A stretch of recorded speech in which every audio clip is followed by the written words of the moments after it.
Salam dan selamat pagi Jemaat HKBP Cibubur yang diberkati Tuhan dimanapun saat ini Amang dan Inang serta saudara-saudara berada.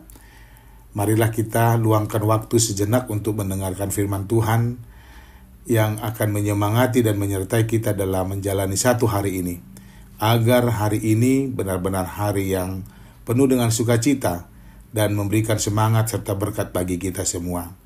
Hari ini Selasa 23 April 2024. Namun sebelum kita mendengarkan firman Tuhan, marilah kita terlebih dahulu berdoa. Kita berdoa. Kasih karunia dan damai sejahtera dari Allah Bapa dan dari anaknya Tuhan Yesus Kristus kiranya menyertai kamu sekalian. Amin. Sesuai dengan Almanak HKBP, renungan harian kita diambil dari Surat Rasul Paulus yang kedua ke Jemaat Korintus atau 2 Korintus 5 pasal 1. Dikatakan demikian. Karena kami tahu bahwa jika kemah tempat kediaman kita di bumi ini dibongkar, Allah telah menyediakan suatu tempat kediaman di sorga bagi kita. Suatu tempat kediaman yang kekal, yang tidak dibuat oleh tangan manusia. Demikian firman Tuhan. Ada tempat yang kekal disediakannya. Bapak, Ibu, Saudara-saudara yang dikasihi Tuhan Yesus, hari ini firman Tuhan menjelaskan kepada kita soal tempat atau kediaman. Apa yang dimaksud dengan kediaman oleh Paulus melalui firman-Nya hari ini?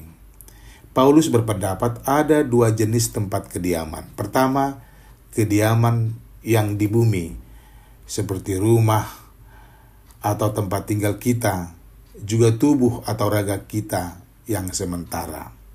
Kedua, tempat kediaman yang disediakan Tuhan di sorga yang kekal.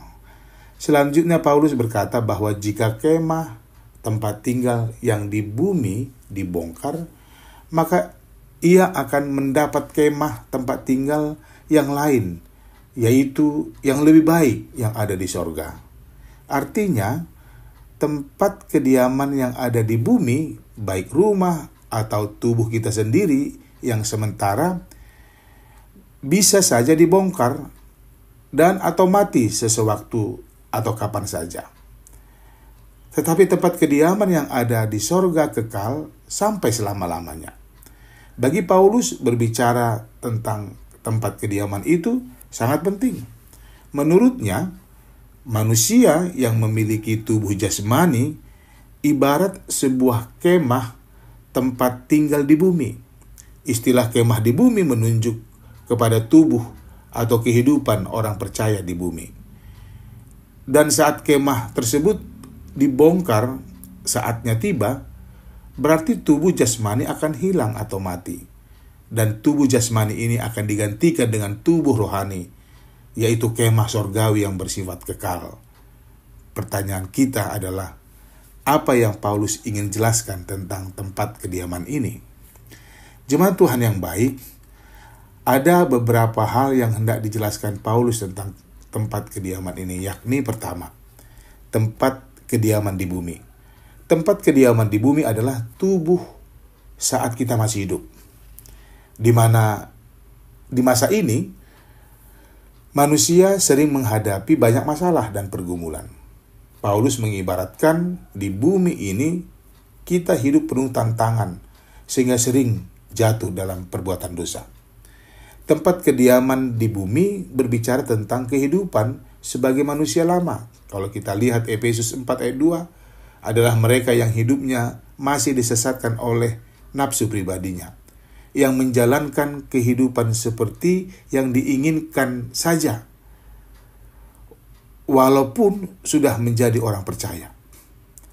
Hal ini Paulus meminta agar terjadi perubahan dalam hidup orang percaya dengan meninggalkan kebiasaan lama dan menjadi manusia baru. Yang kedua, kediaman di sorga.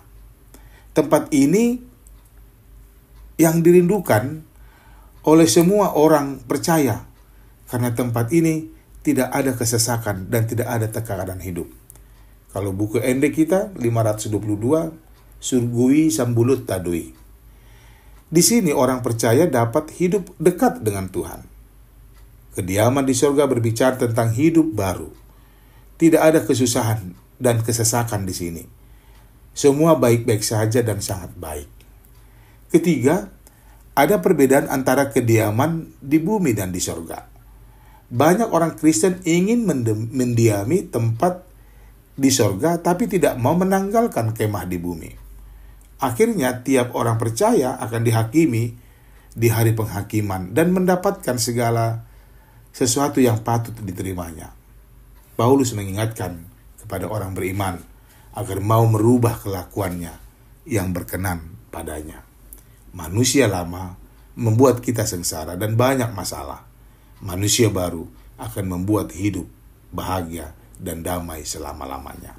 So, persiapkan tempat kediaman abadimu di surga yang akan menjadi tempat perhentian dalam kekekalan.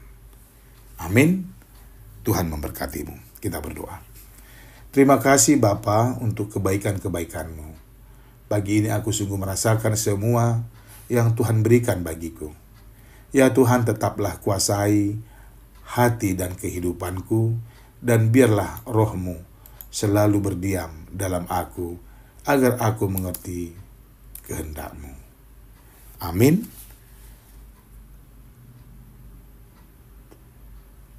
Tuhan memberkati.